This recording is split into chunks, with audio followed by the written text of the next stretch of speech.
like everything all the time, but everything. Welcome back to Everything All the Time. I'm Pat O'Brien along with Court McCowan.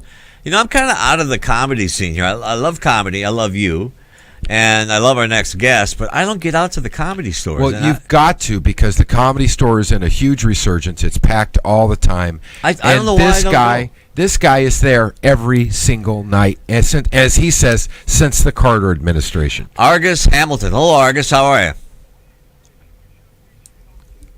Comedy Store every night, Pat. And Court, I stand up there, as Court knows, and I just joke about today's news. Now, do you know what Argus means? It's a thousand-eyed monster who guarded the gates of heaven and never slept with all his eyes closed. Wow. Argus James Hamilton III. I used to sell the Argus Leader in Sioux Falls, South Dakota. Well, and there's also the Argus satellite that helps protect us from Russian missiles. Yeah. Wow. So, Argus, where's comedy going now? Do you stick with what's in the news, or is the news too bleak to make fun of? Well, or is it all too soon?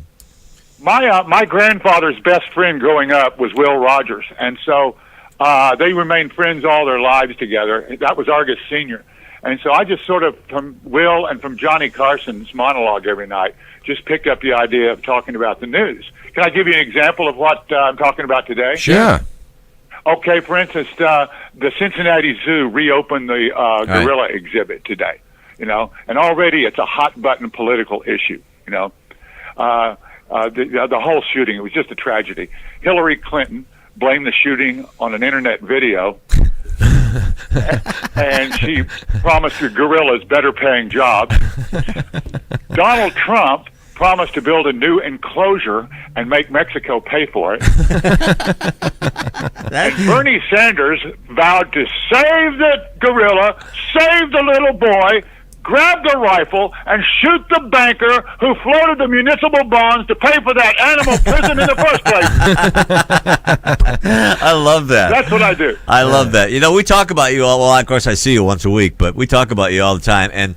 And Court, who I think you guys have a bromance, right? Well, I love Argus. I've known Argus. We both come from Oklahoma. We both come from the same church back in Oklahoma City. You're from Oklahoma too, Argus? Absolutely. Would you like me to speak? University of Oklahoma. Right. I went to Oklahoma State. Court was Oklahoma State. Yeah. Do you want me to speak real slowly for both of you guys? Yeah, shut the hell up. Okay. But Argus, we understand Irish perfectly. We keep them Kansas and northward. I understand. But Argus has been one of those mentors to me, who's always been a wonderful guy and has helped me along.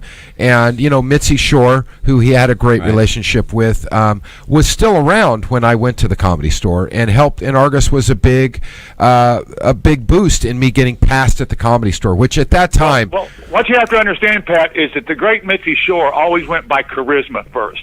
And then she figured she could give anybody enough stage time if they had charisma. I knew Mitzi. Court showed up, and Court just lit up the stage.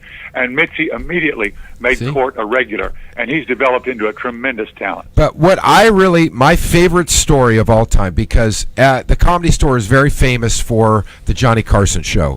Carson would have his people come down and look at the talent there, and that's where he got his comics in the 70s. And you have my favorite story of all time. And because we talked earlier about how television has changed. There's so many channels, whatever.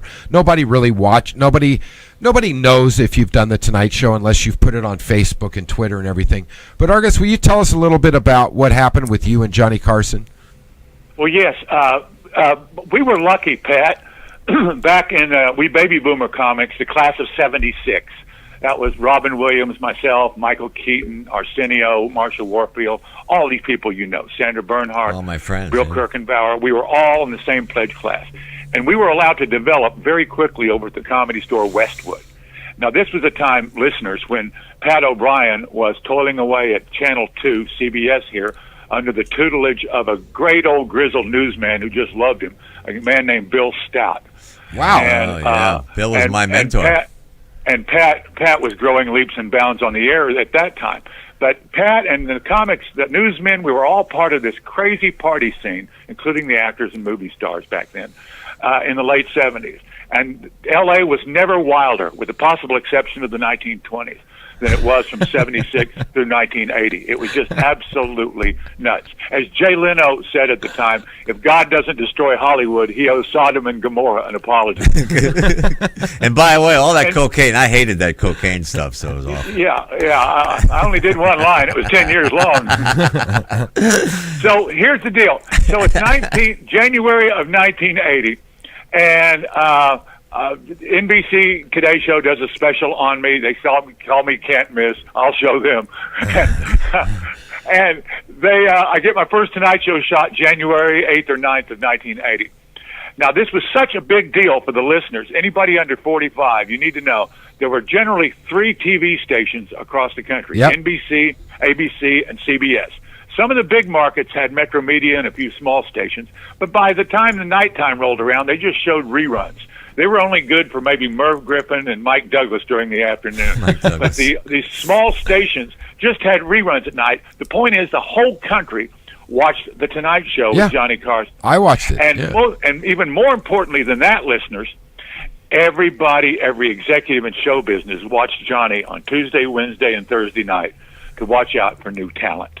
The whole industry. That is, not the young agents, the young managers, but the ones with real power. They were home at night, and they were watching Johnny every single Like night. the Ed Hookstratons of the world. Exactly. Right. And so, especially Thursday night, and they lined me up on Thursday night, and it was such a big deal. I'd done a lot of TV back in Oklahoma while I was at OU. And so the Daily Oklahoman, the Tulsa Daily World had articles saying Argus Hamilton to make his Tonight Show debut, Right. and the NBC affiliate in Tulsa sent a camera crew to Bartlesville to cover my parents watching me on my first Tonight Show. That's shot. cool. That's so great. That's like that never happens today. Yeah. Yeah, and so here's the deal: with 20 to 30 million people watching, and everybody in show business, there was nothing bigger than that first Tonight Show shot. And so I went on in a white suit, went on and just destroyed the crowd, and more importantly, Pat, destroyed the band. That's very important. Yeah. Had the whole country on my side. Big cheer. Johnny Carson walks over because I did so much time he couldn't call me to the panel. So he walked over and shook my hand and put his arm around me, and the whole place just came down. So That's like God. Yeah. it was Exactly. like unbelievable because Johnny was the great white father, and Right. we all wanted his approval, and Johnny gave me the gold seal. And so afterwards, it's about 6:30, 6:45. So Mitzi and several of the comics that were backstage with me, including Dave Tyree and Alan Steven and Mike Binder. You know Mike Binder. Yep. And let's see, Keaton and several of us. We all went to Tony Roma's and then went to the Comedy Store, watched the show, and then, Pat, we go to Mitzi's house, Uh-oh. where Robin Williams and everybody joins us. my It's dear about friend. Yeah. 1:30 in the morning till 6:30 in the morning. We party all night long. Just drinking The way- drinking hot chocolate and tea, right? Let him tell the story. Exactly. Just talking about our hopes and dreams and fears. You know, it was like an AA meeting with blow and alcohol. It was perfect. And so we'd tell our truth and laugh our butts off, just like we would in the meetings 10 years later. Right. And so it was just fantastic. It was the biggest night of my life up to that moment. And about 7:30 in the morning, everybody faded because Peter and Pauly Shore came downstairs to go to school and gave us that scorning look. Pauly in the Shore bar. went to school. Go ahead. Yes, yeah, and his job was to stick his head in the bar and chase everybody out of the house and said, "Mom, come on, you got to raise me." And so everybody left, and I was the last one to leave. And I discovered that I'd left my car at my apartment in West Hollywood, down on Palm Avenue. Mitzi lived up on Doheny, a steep half-mile above Sunset. And so I said, no big deal. So I'm in my white suit. I walk down Doheny to Sunset, turn left to head toward, where Tower Records was. That's where Palm Avenue ran into Sunset. And while I'm walking down, cars are honking and waving.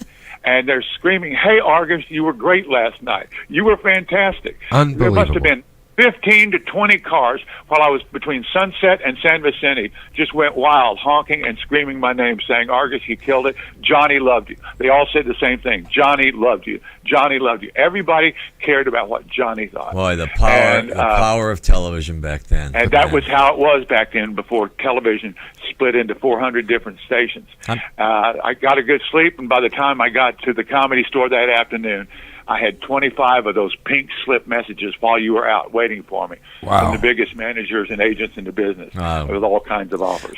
We got to go, but I'm surprised you didn't stop at Gil Turner's on your way down. Yeah. Pick up another 8-ball. So you do know the 8 o'clock opening. Argus, that's a great story, and that's old time. The way it used to be, and Argus is still around every night at the Comedy Store. And Argus, I love you. You've been an inspiration to me. You've helped me a lot. And thanks for coming on, okay? Great having me, and best of success to your show, Pat and Court. Thanks, Argus. Great. Thanks. Thank you. Give it up. Argus There he Hamilton. goes. Love that Argus guy. Hamilton. I love that guy, man. I love Argus is so not phony. Not phony. And the other, you got to realize, after all that, he had more appearances on the Tonight Show with Johnny Carson than any comic in history. I think it was 44, something like that. I had lunch with Johnny one time. We're both from the Midwest. He's from Nebraska, and I'm from South Dakota. And we ordered, it was at the Grill in Beverly Hills, and we ordered, a Midwestern meal, like meat and potatoes and gravy. And as they brought our food and the mashed potatoes and gravy, we were talking and everything, without even thinking, we made little scoops in our potatoes and poured the gravy in. Yeah, as you're supposed to. And the waiter goes, "What the F are you guys doing?" Volcanoes. And we looked at him like, it's a gravy lake. Yeah. It's how we grew up. And we called them volcanoes, the little volcanoes. Yeah, that's what people from the Midwest said. The headline from the Argus interview was that Oklahoma had television. We'll be back in a moment. Talk some more Muhammad Ali in a minute.